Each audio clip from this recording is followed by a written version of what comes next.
Kasi yan sabi ninyo dito sa Isaiah ay ginawa basahin ko po. Yung Makalat, Isaiah 56.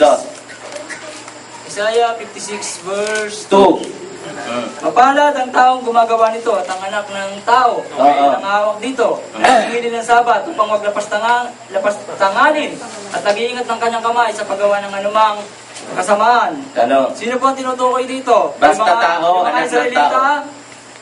Ang sabi nga doon, sabi ko sa iyo, Adam, sa Bible ang Adam, human being yan. Hindi yan nag-aari ng isang lahi lang ng tao. Yun ang meaning nun. Yun ay kung alam mo ang Hebrew, alam mo sana yan. Hindi nga po eh. Kagaya po nito. Yun na nga. Kaya questionin ko po yung Hebrew nyo. Total, ginagamit nyo lagi. Pag ba gumamit kayo sa wikang Grego, Hebrew yung ginamit ko. Hebrew, kahit Hebrew o Grego, nagbasa kayo dyan ng isang salita, magbigay ako halimbawa, kagaya ng itlog. Pagdating ba niyan sa wikang English, yan na ba ay manok? Hindi ba't itlog pa rin? Bakit kailangan pang gamitin yan? Bakit kailangan gamitin? Kasi dito hinango yung Bibliang Tagalog mo at English mo. Ayan nga. Yan yung hinango.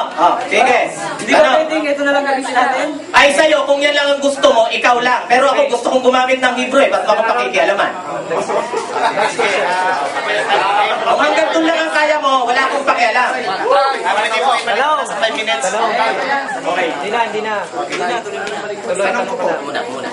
Sinabi po ninyo na... Sinong ninyo ba? Ako o siya? Ayaw ko na lahat. Sige. Upo ka mo. Kala ko ito. Ayaw na lahat kasi napilinan niyo yan. Sige. Sinabi po ninyo na hindi sinira ng Panginoong Yesus ang Sabat. May babasahin akong bersikulo. Hindi kita pinagbabasa. Hindi, kasi... Sandali. Mamaya mo, ano niya? Kasi alam ko na yung babasahin mo. Hindi namin ginagawa. Alam ko na yung babasahin ko. Nasa Juan. Alam ko na, 5. Alam ko na yun. Sinabi po ninyo, hindi sinira ng Panginoong Yesus ang Sabat. Ang nagsabi na sinira ni Kristo ang Sabat, yung mga kalaban niya. Nilista lang dyan. Ngayon, kung gusto mong paniwalaan yung kalaban ni Kristo sa sinabi nila, nasa iyo yun. Hindi, sandali lang. Sinabi po ninyo, hindi sinira ang Sabat, di ba? Ang ng Panginoong Yesus. Ay talagang, yung mga kakampi ni Kristo, yung mga kakampi ni Kristo, hindi sinira. Tanong. Itong tanong. Sino ang nagsabi sa bersikulo ng Juan na pinagsisikapan niya? Ay, hindi ba si Juan? Si Juan na nagsulat, pero ang nagsisikap na pumatay, yung mga kalaban. Ang tanong ko, sino ang nagsasabi nila na pinagsisika ay sinira na ang araw ng Sabat? Yung mga kalaban. Dito, sino? Ang nagsabi? Hindi, ang sumulat. Ang sumulat si Juan, pero ang nagsabi na sinira ni Kristo ang Sabat, hindi si Juan. Kung di ba sinulat ko, ako nagsabi? Ang babaw naman ng literature, ano mo? Huwag po kayong Hindi nga, kasi tingnan mo, alam ko yung point of argument mo eh. Ipagpipilitan mo na Cortes yung nagsumulat, siya nagsabi. Alam ko na yung pupuntan mo. Next question.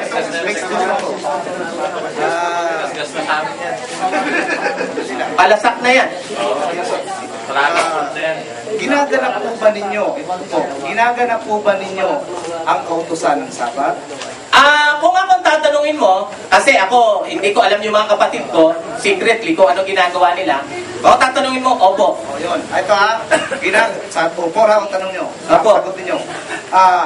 Alinsunod ba sa batas ng kautusan? Ginaganap rin po ba ninyo ang penalty dito? Penalty ng? Sabat? Saan mo tinatanong? Sa luma, sa bago? Lahat na. Lahat na? Ang penalty ang tinatanong ko. Sa kautusan. Yung penalty hindi namin sinusunod yan. Yung kautusan ay pakilin yun, pero yung penalty hindi. Meron bang kautusan na walang penalidad? May kautusan na walang penalidad? May kautusan na immediately ang parusa. May kautusan na binasa na ni Tatay Wensi kanina. Sandali lang. Sabi ninyo, ginaganap ninyo ang Sabat.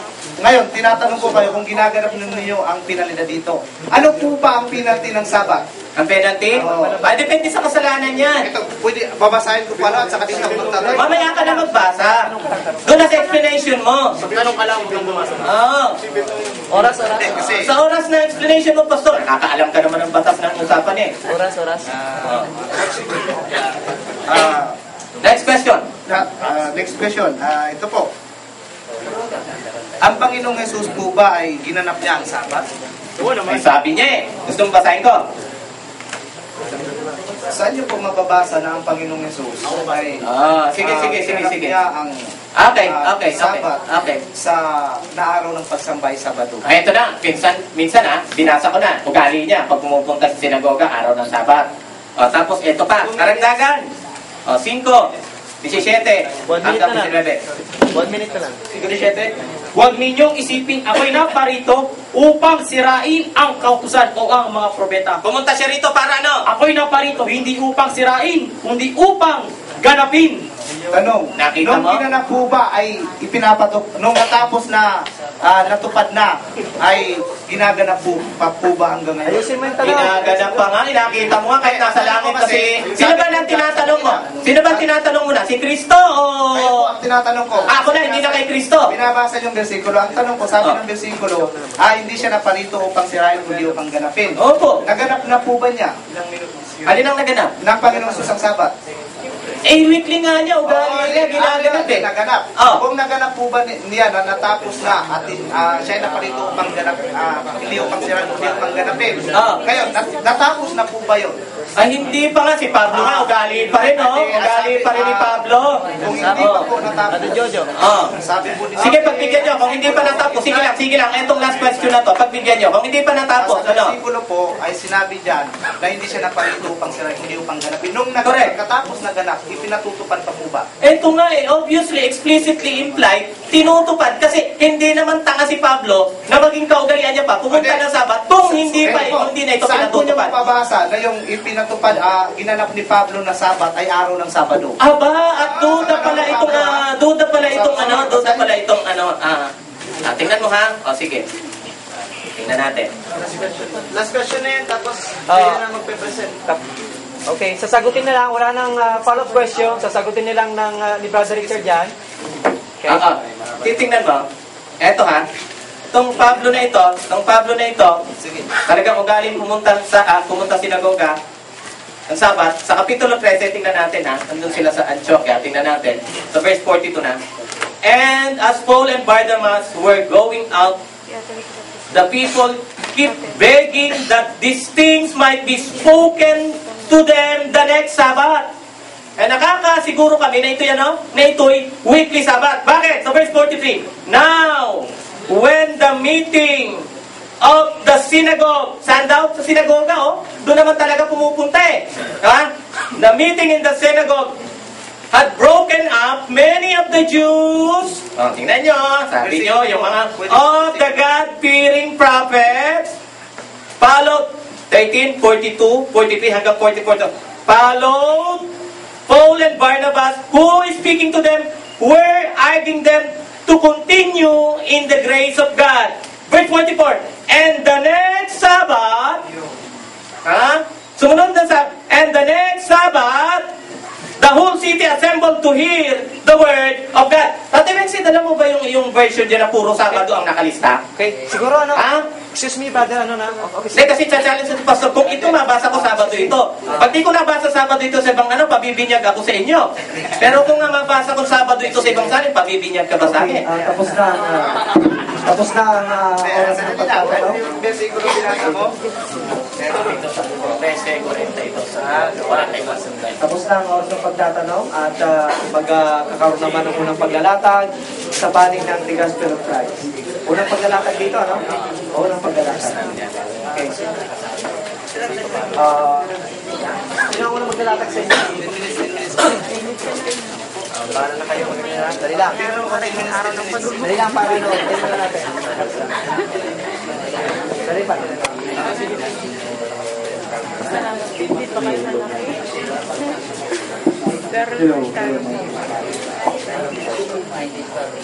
Okay, sige, ang oras mo yung nag-umpisa na. Ito naman ay ayon sa aming naunawaan sa pagdating sa pagkaalam ng Sabat. Ang aking pong talatang unang babanggitin ay sa aklat ng Exodo, chapter 32, verse 13. Exodo, chapter 32, verse 13. Ganito po ang pagkasabi. 32:13. Alalahanin mo si Abraham, si Isaac at si Israel na iyong mga lingkod. na silang mga sinumpaan. Sinumpaan sa iyong sarili at mga pinagsabihan, aking pararamihin ang iyong binhi, naggaya ng mga bituin sa langit, at sa lahat ng lupaing ito na aking sinalita at aking bibigay.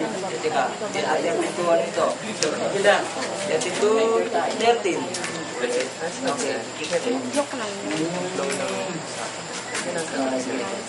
Palitan ko na lang yung versikulo. Medyo mali yung aking pagkasulat. Ito na lang sa aklat ng Deuteronomy chapter 5, verse 15. Deuteronomy chapter 5, verse 15. Ito po ang sinabi ng Biblia. 5:15. At iyong alalahanin na ikaw ay naging alipin sa lupain ng Egypto. At ikaw ay nilabas ng Panginoon mong Diyos doon sa pamamagitan ng isang makapangyarihang kamay. At unat na bisig, kaya tiniutos sa iyo ng Panginoon mong Diyos na ipangilin mo ang araw ng Sabat. Bago ko po ipaliwanag yung talatang ito, ay babalikan ko po yung Genesis na binanggit nilang talata. Sa Genesis, ay ang Panginoon lamang ang nagsasaysay doon at yung ikapitong araw doon na Sabat ay ikapitong araw para sa kanyang kapahingahan. Ngayon, meron dito sa Exodo, sa Deuteronomy, binasa natin yung salitang Sabat o yung ikapito.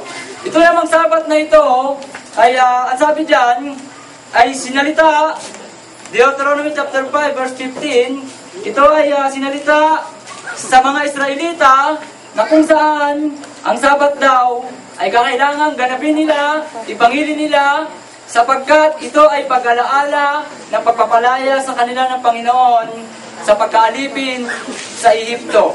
So, lumalabas sa mga talatang ito na ang Sabat na iniutos ng Panginoon, naging kautusan sa mga Israelita, ay pawang sa mga Israelita. Unang-una sa lahat, hindi tayo kabilang sa nangalipin sa Ehipto.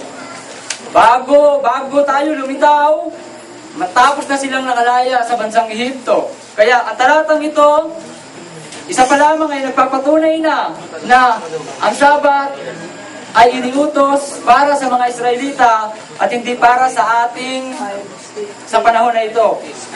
Ephesians chapter 2 verse 12. Ito ang sinabi ng Biblia. Ephesians chapter 2 verse 12. 2 verse 12. Na kayo ng panahon ngayon ay mga hiwalay kay Kristo, na mga di kabilang sa bansa ng Israel, at mga taga-ibang lupa tungkol sa mga tipan ng pangako, na walang pag-asa, walang Diyos sa sanglibutan. Diyan sa talata na yan, nagpapakilala rin yan, na ang kautusang ito, ang mga pangako ng Panginoon, ang pag-asa ng Panginoon, at ang pakikipagtipan ng Panginoon, sa mga panahon na yan, nang iniutos niya, pangingilin ng Sabat, ay para sa mga Israelita. Napawang mga Israelita lamang. Ayan o. Kahit hindi gusto, ginamitan ko ng lamang. Sapagkat, ginamitan ko ng lamang, ayon sa aking pagpapaliwanag, ang dahilan, sapagkat, ang sabi dyan, kayo noon ay mga taga-ibang lupa. Yun ay paliwanag ko, hindi yun ang versikulo. Kaya, wag po muna kayo mag-react. Romans chapter 9, verse 4. Ito naman ang sinabi ng Roma. Ephesians 2:12. Romans chapter 9, verse 4. Ganito po ang sinabi ng Biblia. Roma 9:4. Napawang mga Israel. Ito na yata yung binasa ko. Ito na po yata yung binasa ko. Matthew chapter 5 verse 17. Ito na lang. Matthew chapter 5 verse 17. 5 verse 17. Ano ba yan? Hindi naman tayo makapunto. Wala ka magano. Magpuklas. 5 verse 17. Huwag ninyong isipin ako'y naparito upang sirain ang kautusan ng mga propeta. Ako'y naparito hindi upang sirain, kundi upang ganapin. Tama. Pati yung versikulong ginamit nila kanina. Yun ay pagganap ng Panginoon sa Sabat. Tama yan. Hindi ko tinatanggihan. Tama po yan. Kaya nga dahil kailangan niyang ganapin sapagkat siya ay bilang Israelita, siya ay pinanganak sa ilalim ng kautusan at kinakailangan ng kautusan ng Israelita ay ganapin ng ating Panginoong Jesus. Pero, mayroong nangyari. Ito yung nangyari. Galatians chapter 4, ayan na nga yung patunay sa, Galatians chapter 4 verse 4, yan yung patunay sa, ipinanganak siya sa ilalim ng kautusan. John 19:30, Ito na ang sinabi ng Biblia. John chapter 19 verse 30. 19 verse 30. 19:30. Nang matanggap na ni Jesus ang suka, ay sinabi niya, naganap na at niyukayok ang kanyang ulo at nalagot ang kanyang hininga. Dito sa talatang ito, ay natapos niya na yung mga kautusan, natapos niya na, ginanap niya na, kaya nga sinabi dyan, naganap na, ibig sabihin, tinapos na ng Panginoon yung kautusan, sapagkat ang kautusan na ito, ay karamihan ng mga kautusan na hindi nila maganap. Kaya nga ang Panginoon, kabilang na ang araw ng Sabat, kabilang na yung pangingili nila sa 7 araw, lahat ng ito ay tinapos ng Panginoon, winakasan niya na yung mga bagay na ito. Kaya nga sinabi ng Romans chapter 10 verse 4. Ito ang sinabi ng Romans. Romans chapter 10 verse 4. Ganito po ang pagkasabi. Sapagkat si Kristo, kinauwian ng kautusan sa ikatutuwid ng bawat sumasampalataya. For Christ is the end of the law. Ayan, kaya hindi ko na kailangan pa ituloy. Ibig sabihin, yung kahuli-hulihan ng kautusan, dyan sa lumang tipan, yun ay lahat ay winakasan ng Panginoon. At kung ito'y winakasan ng Panginoon, sino mang tao ay hindi pwedeng ipagpatuloy ito. Bakit? Sapagkat winakasan ng Panginoon. Kung ito ipagpapatuloy ng tao, nilalabag niya, winawalang kabuluhan niya ang kamatayan ng ating Panginoon. Ayan, sinabi rin sa Biblia yan. Sinabi rin sa Biblia yan. Colossians chapter 3 verse 14. Basahin po natin. Colossians chapter 3 verse 14. Bagong pakikipagtipan. At ang mga pagkikipagtipan na ito, lahat na ng kautusan sa palatuntunan ng luma ay nagkaroon po ng pagbabago. Bakit nagkaroon ng pagbabago? Kasi hindi po maganap ito ng mga Israelita. Alam niyo ba kung walang pagsalang papatay? Nalalabag ba ito ninyo? Buong 24 oras ba nasa templo kayo? Alinsunod sa kautusan? Yan. Ngayon, kung hindi nyo nasusunod ito, hindi ninyo natutupad yan. Kasi hindi yan matupad-tupad. Kaya nga, binago ni Kristo, bawal magpaningas ng apoy. Alam nyo ba, nung nadistino ako sa Iloilo, may nakilala akong sabanista. Siya ay nagpapaningas ng apoy tuwing Sabat, tuwing Sabado. Labag na sa kautusan. Ipinapatupad ninyo, tapos hindi nyo ipinapatupad ang penalidad. Anong klaseng kautusan yan? May kautusan bang walang penalty? Kahit sa batas ng gobyerno, pag sinabing law, merong penalty. Ano ang penalty dito? Patayin. Hindi nyo rin ninyo ito natutupad. Kahit man ang mga Hudyo, nilapastangan na ito. Tandaan po natin, binago ng Diyos. Marami pong batayan yan sa Biblia. Kasi hindi para sa atin yon, para sa mga Israel. Kahit man ang mga Israel, nakasuway nito. Tandaan po natin yan. Ngayon, kung kayo po ay nabubulag pa rin dito, mag-isip na po kayo. Ay ano? Ano ang kautusan? Ano ang batas? Ano ang penalty? Yan, mga kapatid. Ilang minuto na lang. 5 minutes more. Yan. Tutuloy ko pa ito para makita po natin ang ating Panginoong Jesucristo. Ang ating po Panginoon, binago na po ito. Totoo bang binago niya? Binasa na po, pinatunayan na po kanina na marami pong mga patunay na lahat ng mga palatuntunan at mga kautusan na yan, pati yung mga sabat na yan, binago na po ito. Kaya nga ang mga apostol, hindi na gumaganap sa araw ng Sabat. Yung binasa kanina ng kapatid nating kausap dito, yung binasa niya po, gumanap po sila sa mga Hudyo. Sa mga Hudyo po yun. Kaya babasahin ko para makuha natin, makita natin kung saan po yan. Ay, basahin ko po yung 13. Nang magkalis na ang kapisanan sa sinagoga, marami sa mga Hudyong nangagiging Hudyong nagsisipaglapag sa kabanalan at nagsisunod kay Pablo at kay Bernabe at sa pagsasalita sa kanay hinihimok na makapanatili sa biyaya ng Diyos na sumunod sa Sabat at nangagkatipon. Saan nila ginanap? Doon sa mga Israel. Doon sa mga Israel, mga kapatid. Bakit? Ito yung kautusan sa Israel. Ang mga Israel nakatalukbong na ito pa rin, na itong kautusang ito ay inalis na ni Kristo. Ito mga kapatid, inalis na nga, ipipilit mo pa rin kasang ka pa doon, nakakulong ka pa doon. Nakakulong ka pa doon, hanggang doon ka lang. At tandaan po ninyo, kung ginaganap ninyong batas, dapat ipatupad ninyo ang penalty. Ipatupad po ninyo ang penalidad dito. Sa kautusan ba, ang Sabat ba na ito ay binago ba? Binago ng Diyos. Ngayon, pag sasabihin ninyo na hindi binago, kinokontra natin yung nakasulat. Binago na nga, ipupilit pa rin natin, mga kapatid. Ito po ang nakasulat sa banal na kasulatan. Ang Sabat po na yan, at palatuntunan po na yan, ay nagkaroon po ng mga pagbabago. Sapagkat, hindi, babasahin po natin. Ito pa ang nakasabi sa Hebreo 8:7, sapagkat ang unang tipan ay naging may kakulangan na hindi na hinanap ang at hindi na